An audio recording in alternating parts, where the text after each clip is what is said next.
amigos, que a paz do Mestre Jesus permaneça conosco agora e por todo sempre. É uma alegria muito grande poder retornar esse ano às nossas noites de quartas-feiras, no nosso encontro, no nosso bate-papo, falando um pouco sobre o Evangelho do Cristo. E hoje nós vamos falar sobre um tema que é buscar primeiro o reino de Deus. Mas, como sempre, vamos pedir ao alto a proteção, a orientação do nosso trabalho, para que possamos sempre elevar os nossos pensamentos a Jesus e ao Pai.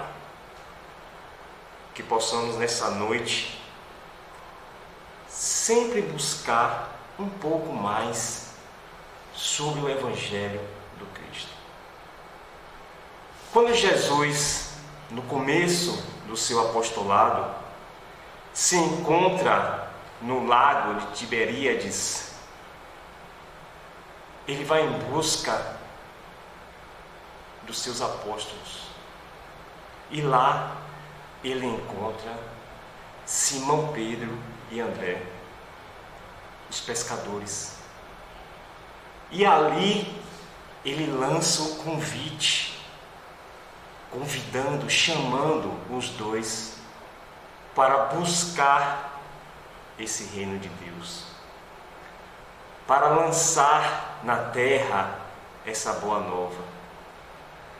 E com sua ingenuidade ainda, André até comenta: como vamos lançar um reino se aqui Cafarnaum tem poucas cidades, tem poucas casas? Aí o Pedro ainda fala: não, André, esse reino pode tomar proporções maiores e podemos ir em busca de outras cidades para instalar esse reino. E ali Jesus, com sua amorosidade, com sua metodologia, percebe que o momento para ensinar o que seria realmente esse reino de Deus teria que ficar pouco para mais tarde. E assim é também às vezes a nossa vida. Às vezes nós não entendemos o que o Cristo veio nos trazer. Não entendemos que esse reino de Deus proposto por Jesus é um reino interior. E buscamos muito esse reino no exterior, no nosso mundo material. Ou seja, no nosso planeta Terra. Buscamos o reino de Deus nas coisas do dia a dia. E assim Jesus convida-os e chama os outros. Vai chamando um a um, Levi, que posteriormente vai se tornar Marcos, enfim, os 12. E dali é lançado no planeta Terra o amor, a boa nova do Cristo. E Simão Pedro, ainda muito afoito, com um espírito muito rude, muito arraigado ainda, muito duro, ele demora um pouco para entender o que seria esse reino de Deus. E assim Jesus deixa o tempo passar. O tempo se passa e chega o momento da crucificação. E Jesus anuncia a Pedro todo o drama, todo o sofrimento, entre aspas, que ele iria passar. E Pedro não entende novamente. Não entende. Mas Jesus em espírito, ele vem ao encontro de Simão Pedro e fala para ele: Pedro, eu quero que tu fundes a casa do caminho. Cria a casa do caminho. E assim é feito. E nós conhecemos toda a história. São várias pessoas que chegam àquela casa à procura de uma assistência. E o Pedro, ali como um alicerce fundamental naquele trabalho. E em um certo momento, está cansado. Ele está cansado e para o atendimento. No final da tarde, Pedro encerra aquele atendimento.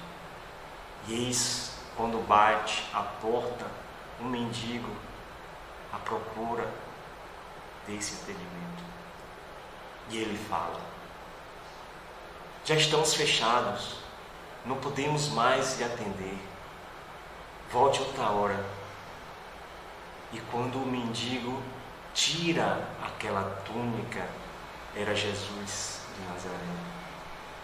Então Pedro olha para Jesus e começa a chorar copiosamente. Envergonhado talvez do ato, ele coloca as mãos ao rosto. Jesus entende aquele ato e deixa. E Pedro segue a sua missão, segue a sua boa nova, segue em busca do reino de Deus. O tempo passa, Pedro vai até Roma, e como a gente conhece da literatura espírita, lá ocorre a sua desencarnação. Pedro desencarna em Roma. Ele é preso, maltratado, açoitado, e no final da vida, Pedro é crucificado. E na sua crucificação, no seu desenlace, quando Pedro entende esse processo, né, da morte, ele percebe um grande clarão, como se fosse uma estrela que desce do alto e vem ao seu encontro. E quando ele percebe, ele vê a figura do Mestre Jesus. Então Jesus vem ao encontro novamente de Simão Pedro e os leva para os altiplanos superiores, para mundos celestes. E ali Pedro fica por um período. E quando Jesus fala: Pedro, eu tenho que ir, ele fala: Senhor, o Senhor vai me deixar novamente?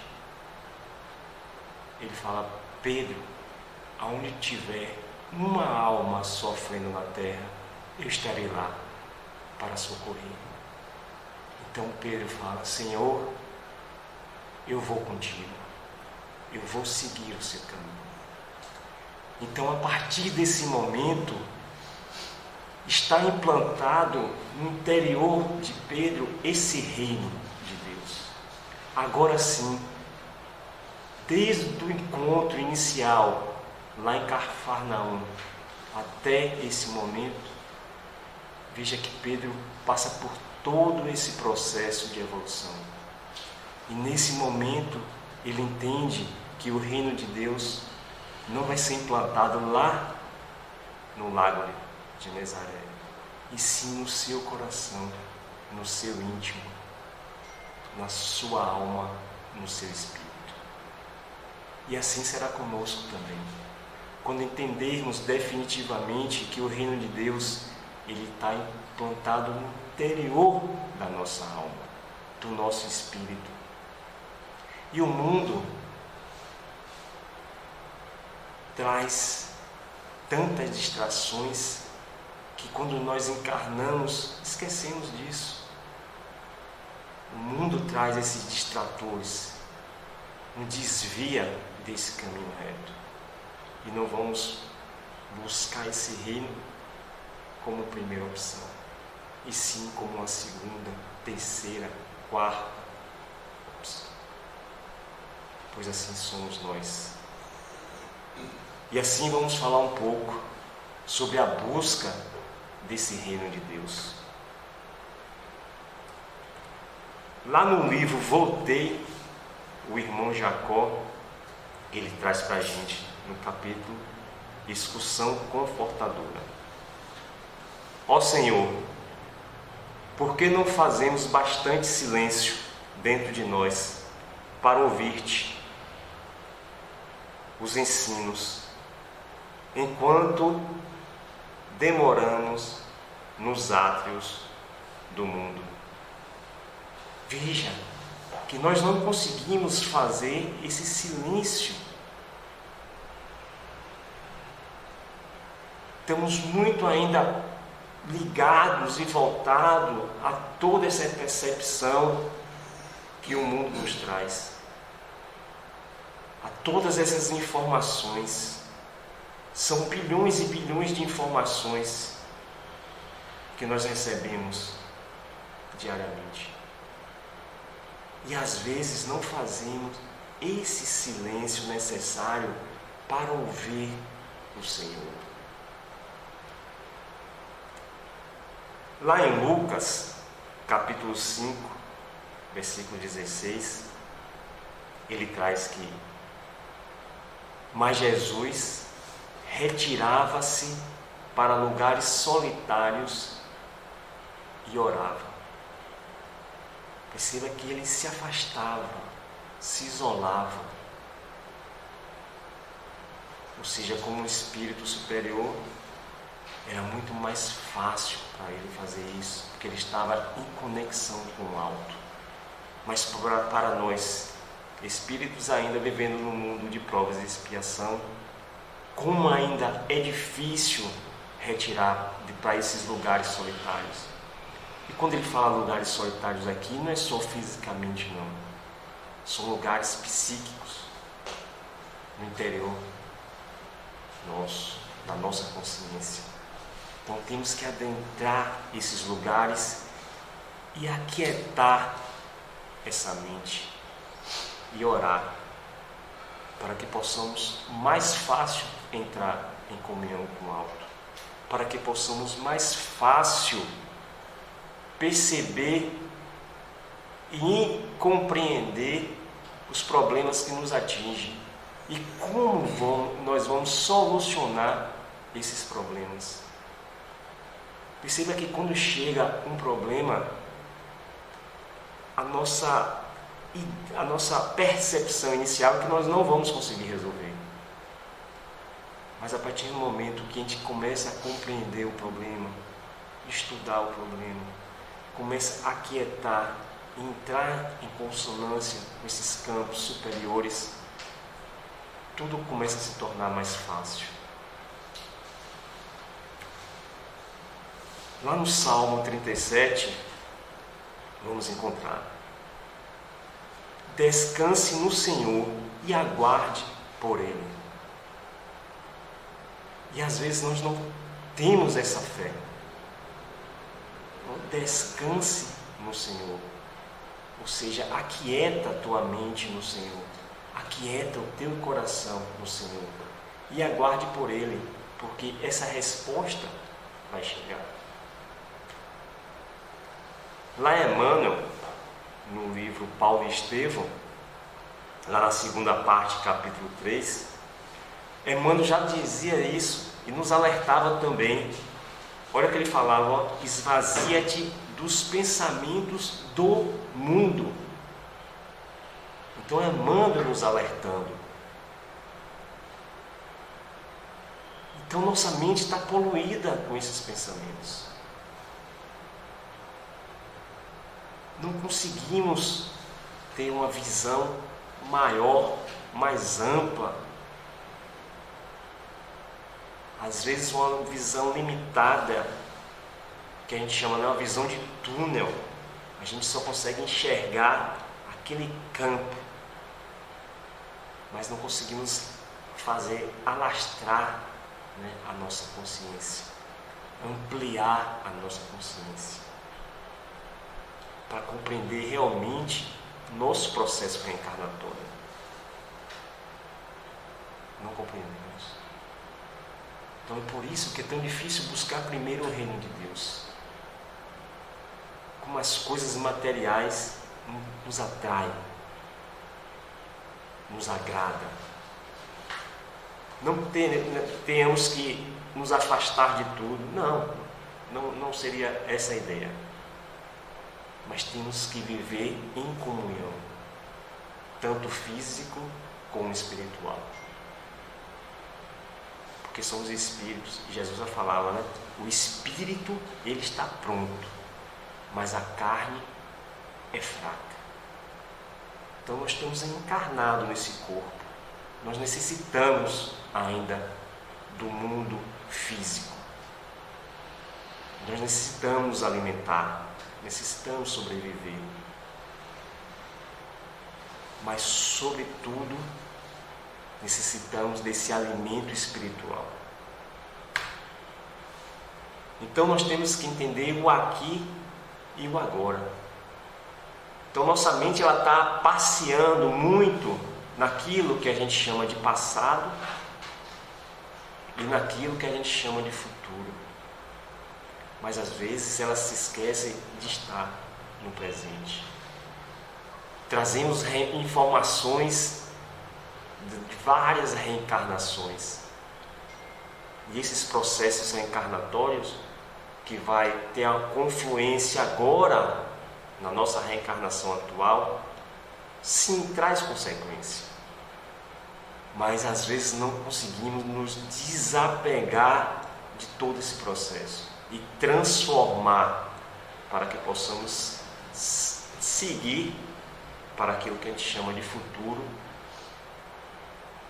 construindo um futuro melhor, que vai depender da nossa ação agora, aqui e agora. Então lá em Mateus, no capítulo 6, no versículo 25, ele nos fala: por isso vos digo, não andeis cuidadosos quanto à vossa vida, pelo que haveis de comer ou pelo que haveis de beber, nem quanto ao vosso corpo, pelo que haveis de vestir. Não é a vida mais do que o mantimento, e o corpo mais do que o vestuário? Então perceba que às vezes a gente está muito preso a isso aí, não é? Não se preocupando tanto. Perceba o instinto muito forte que a gente tem, é a fome. Então quando a gente está com fome, provavelmente a gente nunca sentiu essa fome realmente, né? Essa necessidade desse alimento. Nós não sabemos o que é isso. Então o instinto, ele aguça muito grande. E às vezes, como Mateus coloca aqui, nós estamos muito preocupados com isso. O que terei de comer e de beber e de vestir? Seguindo, ele nos traz: olhai para as aves do céu, que nem semeiam, nem cegam, nem ajuntam em celeiros, e vosso Pai Celestial as alimenta. Não tende vós muito mais valor do que elas? Então onde fica a nossa fé no alto? Onde fica a nossa fé em Deus? Onde fica? Se nós trazemos ainda tanta essa preocupação, e além dessa preocupação, trazemos um orgulho muito grande no interior da nossa alma, do nosso espírito, trazendo esse orgulho muito grande, através desse apego também que a gente tem a essas coisas materiais. Não é que não podemos tê-la, mas temos que saber usar, usufruir de modo produtivo. Essa é a função no mundo. Essa é a função. Então tudo na nossa vida tem uma função maior. Uma função que é estruturada do alto para baixo e não ao contrário. Então eu não sirvo a matéria e sirvo para o alto. E sim, eu tenho que servir a Deus e descer a matéria. Mas nós nos preocupamos muito, damos muito valor a essas coisas. Aí ele segue.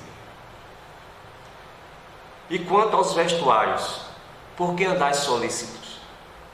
Olhai para os lírios do campo, como eles crescem, não trabalham nem fiam, e eu vos digo que nem mesmo Salomão, em toda a sua glória, se vestiu como qualquer deles.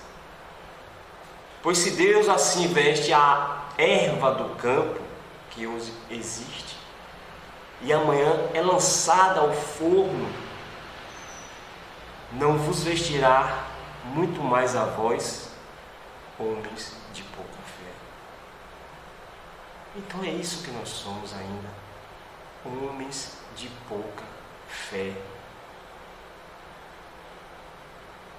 Ainda não deixamos Deus, esse campo maior de amor, penetrar profundamente na nossa essência, na nossa alma, no nosso espírito.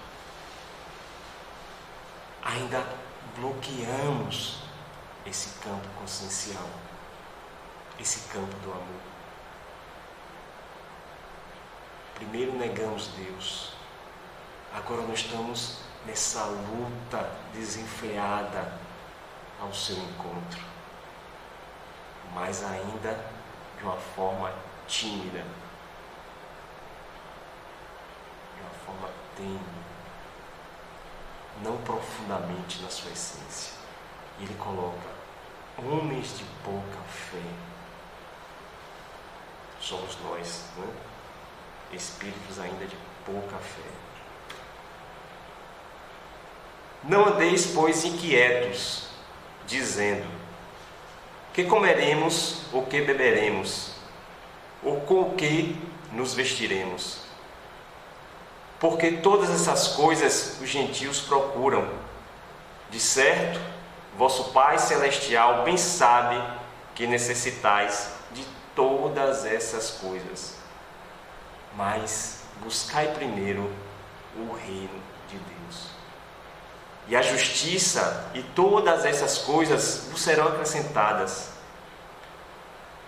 Não vos inquieteis, pois, pelo dia de amanhã, porque o dia de amanhã cuidará de si mesmo. Quem de nós não se inquieta com o dia de amanhã?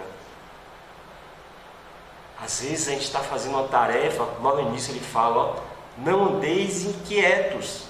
E como nós somos inquietos. Nós sempre estamos querendo buscar um passo a mais. Às vezes a gente está aqui ouvindo esse vídeo, mas a nossa mente, ouvindo e vendo esse vídeo, mas a nossa mente ela está muito inquieta. Estamos pensando no dia que virá. Estamos pensando naquilo que a gente tem que fazer daqui a 1 hora, daqui a 30 minutos. E não nos damos esse presente de entender o agora, de observar o agora, de compreender o infinito, de compreender Deus, porque estamos inquietos, estamos limitando o nosso entendimento. Como ele fala, buscai primeiro o reino de Deus. Seguindo, Emmanuel nos fala lá no livro Vida e Sexo, lição 19. Olha o que ele nos traz. Vontade de Deus, na essência, é o dever em sua mais alta expressão, traçado para cada um de nós, no tempo chamado hoje. E se o hoje jaz viçado de complicações e problemas, a reportagem do ontem depende de nós a harmonia ou o desequilíbrio do amanhã. Perceba o que Emmanuel, a importância que ele está trazendo para a gente. Às vezes a gente lê um livro, né, e passa despercebido essas coisas. Perceba essa informação, não é? Ou seja, estamos preocupados, cada um de nós, por esse tempo chamado hoje, mas ele se desfaz. E retornamos para aquilo que chamamos de ontem. E aquilo que a gente chama de amanhã vai depender do nosso estado de harmonia ou desequilíbrio. Ou seja, as nossas trajetórias que nós lançamos agora, nós vamos encontrar naquilo que a gente chama de amanhã. Então, invariavelmente, todos os nossos processos reencarnatórios e atuais, nós vamos reencontrar nessa estrada. Não tem como ser diferente. Temos que reviver todo esse processo.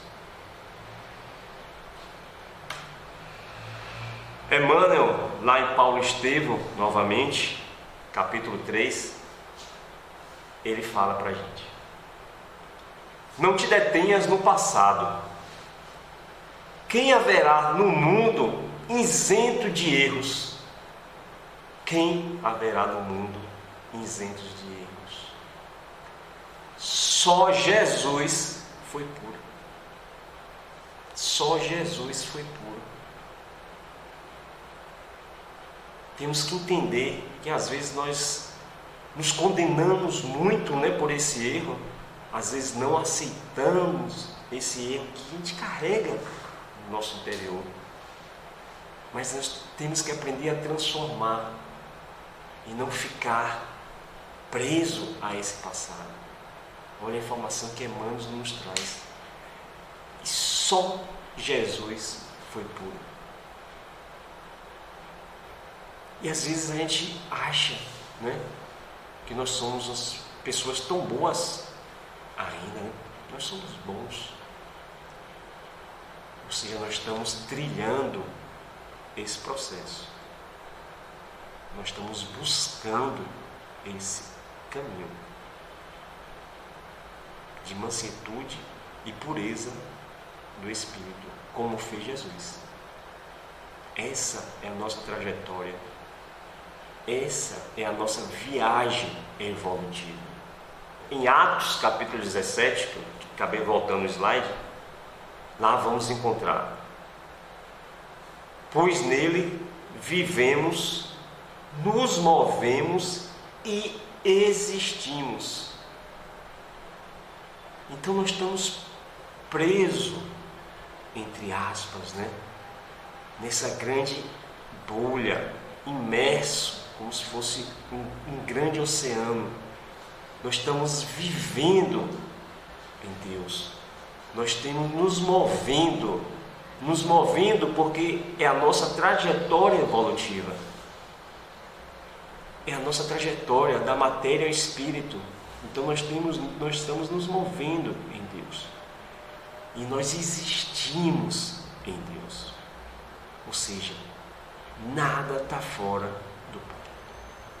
Não tenho como conceber algo que esteja fora desse grande campo de amor que é Deus. Deus é absoluto, é o infinito. E nós somos o relativo, o limitado, o temporal. Deus é atemporal. Então, por isso que ainda é tão difícil buscar e acessar esses campos superiores. Temos ainda vários campos conscienciais para aflorar. Como é difícil ainda entender e buscar Deus. Então eu disse: vós sois deuses, e todos vós filhos do Altíssimo. E nós não compreendemos isso. Às vezes não aceitamos isso. Será que você sente realmente que você é filho de Deus? Que todos nós somos filhos de Deus. Estamos emanados. Estamos ligados com essa consciência maior superior. E ele ainda coloca: vós sois deuses. Então perceba a grandeza que eu tenho no meu interior. É por isso que Jesus falava: esse reino de Deus, ele é interior. Foi isso que Simão Pedro aprendeu.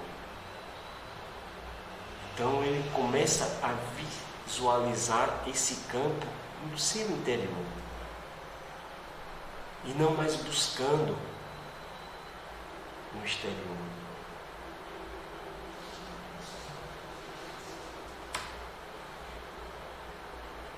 Então vamos pegar agora um outro exemplo dessa busca do reino de Deus, que foi Maria Madalena. Vamos pegar esse exemplo de Maria. Lá em Lucas capítulo 8, vamos encontrar: e algumas mulheres que haviam sido curadas de espíritos malignos e de enfermidades, Maria, chamada Madalena, da qual saíram 7 demônios. Ou seja, perceba que ela estava nesse processo, de obsessão. Lá em Mateus, capítulo 27, seguindo com a narrativa, ele fala: lá se achavam, observando as coisas de longe, muitas mulheres que desde a Galileia acompanhavam a Jesus, assistindo como necessário. Entre elas estavam Maria Madalena. Além dela, Maria, mãe de Tiago e de José, e a mãe dos filhos de Zebedeu. Então perceba que quando acontece esse processo, essa descoberta desse mundo interior, ela começa a seguir Jesus. Maria Madalena começa a seguir o Mestre. Então, no momento da sua crucificação, ela estava lá ao pé da cruz. Jesus, que ressuscitara de manhã cedo, no primeiro dia da semana, olha só, apareceu primeiro a Maria Madalena. Ele não apareceu primeiro a Maria, sua mãe, a Pedro, a João. Não, ele aparece primeiro a Maria Madalena, da qual expulsara 7 demônios. E ela foi lá levar a notícia aos que haviam andado com ele, os que estavam aflitos e chorosos. Eles, porém, ouvindo dizer que Jesus estava vivo e que fora vista por ela, não acreditaram. Não acreditaram. Como o Mestre vai ressuscitar e aparecer primeiro a Maria Madalena? Como isso é possível? Perceba ainda o orgulho arraigado, conosco. Não, eu sou discípulo preterido, Jesus vai aparecer para mim e não a Maria Madalena. Mas Maria entendeu o que Jesus veio trazer. Maria entendeu que essa boa nova que o Cristo veio trazer, ela implanta no seu coração esse reino de Deus. Humberto de Campos, no livro Boa Nova, ele traz informação sobre Maria Madalena. Ele fala assim: Maria de Magdala ouvira as pregações do Evangelho do Reino, não longe da vila principesca onde vivera entregue a prazeres, em companhia de patrícios romanos. e tomara-se de admiração profunda pelo Messias. Que novo amor era aquele apregoado aos pecadores singelos por lábios tão divinos. Até ali, caminhara ela sob as rosas rubras do desejo, embriagando-se com um vinho de condenáveis alegrias. No entanto, olha só, seu coração estava sequioso e em desalento. Jovem e formosa, emancipara-se dos preconceitos férreos de sua raça. Sua beleza lhe escravizava aos caprichos de mulher, os mais ardentes admiradores. Mas seu espírito tinha fome de amor. Então foi isso que ela viu em Jesus. Esse amor profundo que o Mestre nos traz. Esse magnetismo que encontramos, todo aquele que encontra Jesus narra desse magnetismo que o Mestre trazia. Aquele olhar singelo, sereno, mas ao mesmo tempo forte e amoroso. Então foi isso que ela encontrou. Ela tinha essa fome de amor. O profeta Nazareno havia plantado em sua alma novos pensamentos, novas ideias. Começaram a surgir no espírito de Maria. Procurou decidida o Mestre, a quem abriu o coração. Senhor, ouvi a vossa palavra consoladora e venho ao vosso encontro. Sou uma filha do pecado, todos me condenam. Entretanto, Mestre, observai como tenho sede do verdadeiro amor. Minha existência, como todos os prazeres, tem sido estéril e amargurada. Sabe-se que, a partir desse instante, Maria Madalena se transformou. Ou seja, quando ela vai encontrar Jesus, ela sofre essa transformação. Não um milagre de Jesus. Jesus não coloca a mão sobre a cabeça de Maria Madalena e fala, agora você está transformado. A gente sabe que não é esse processo. Foi uma transformação íntima da sua alma, da sua essência. Como fala anteriormente, ela tinha fome desse amor. Ela buscava essa transformação, dedicando-se com fervor e humildade em servir Jesus irrestritamente. Então, será que nós estamos prontos para servir Jesus? Dessa forma que Maria serviu ao Mestre? Será que nós estamos prontos? Através do amor ao próximo, renunciou a todos os prazeres que o mundo lhe oferecia, acolhendo como filhas as irmãs que sofriam, os infortunados do caminho, os aleijados e os leprosos. Passou a viver junto a eles em permanente dedicação. Vivendo junto aos leprosos, ele coloca aqui entre parênteses, rancenianos, cuidando deles, foi contaminada pelo agente infeccioso responsável pela doença. A morte do corpo alcançou um momento em que a enfermidade se espalhava, inflexível por todo o seu organismo, cobrindo de pústulas e lesões deformantes. Entretanto, o seu espírito, a carne é fraca, o espírito está pronto. A carne ela apodreceu, mas o espírito de Maria Madalena não. Ele ressurgiu muito mais resplandecente, porque agora ele tinha o amor de Jesus. Agora ela tinha o amor de Deus. emanado no seu coração, no interior da sua alma. Entretanto, o seu espírito estava em paz. Ela conseguira passar pela porta estreita e alcançara a glória da verdadeira felicidade. Pois bem, esse é um pequeno relato, um exemplo da transformação na vida de Maria Madalena. E assim poderíamos citar muito, como o próprio Pedro e tantos outros que passaram por esse processo e transformaram, conseguiram buscar em primeiro o reino de Deus.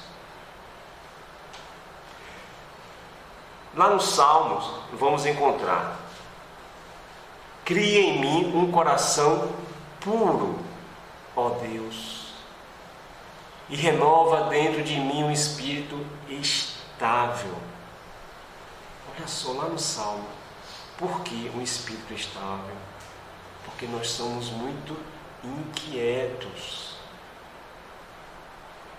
E nós não temos ainda esse coração puro, como Maria Madalena tem agora. E essa impureza, nós mesmos que colocamos lá. Nós que criamos essa impureza do coração. Nós que criamos essa instabilidade do espírito. Então agora temos que buscar essa estabilidade, essa pureza. Não me expulses da tua presença, nem tires de mim o teu Santo Espírito. Devolve-me a alegria da tua salvação e sustenta-me com um espírito pronto a obedecer. Como é difícil obedecer. Perceba que às vezes nossos filhos não nos obedecem, porque ainda tem esse espírito instável. E assim somos nós diante do Pai. Como é difícil obedecer à lei de Deus. E ainda tentamos burlá-la através dos nossos desvios laterais, dos nossos jeitinhos nesse mundo de prova e expiação. Como é difícil ainda obedecer ao Pai maior. Lá em Mateus, capítulo 5, ele fala: nem se acende a candeia e se coloca debaixo do alqueire, mas no candeeiro, a fim de que possa alumiar todos os que estão em casa. Então os grandes espíritos fazem isso. Ele sempre está trazendo essa luz, está trazendo esse campo de informação. Quantas informações nós já temos aí do alto, de mundos mais elevados do que o nosso. Quantos espíritos vêm até nós, até o nosso planeta Terra. Muitos reencarnam para trazer todas essas ideias, todas essas informações. Então o momento é agora. O momento é aqui e agora. Não podemos mais vacilar na nossa caminhada e na nossa fé. Emmanuel, no Evangelho por Emmanuel, ele coloca que a lâmpada acesa da lição divina é, antes de tudo, um símbolo de nosso exemplo seguro e positivo nos variados ângulos da existência. O discípulo do Evangelho é convidado a afirmar-se no mundo a cada instante. Então assim brilhe a vossa luz diante dos homens, para que vejam as vossas boas obras e glorifique a vosso Pai que está no céu. E lá em Fonte Viva ele fala: Não nos esqueçamos, pois, de que é sempre fácil assinalar a linguagem do Senhor, mas é preciso apresentar-lhe o coração vazio de resíduos da terra, para receber-lhe em espírito a verdade e a palavra divina. Então que possamos assim fazer, que possamos esvaziar esse coração ainda tão amargurado, tão duro, tão petrificado, que possamos tranquilizar a nossa alma, o nosso espírito, as nossas consciências, que possamos aquietar a nossa mente, para que possamos definitivamente ouvir e buscar, acima de tudo, esse reino de Deus.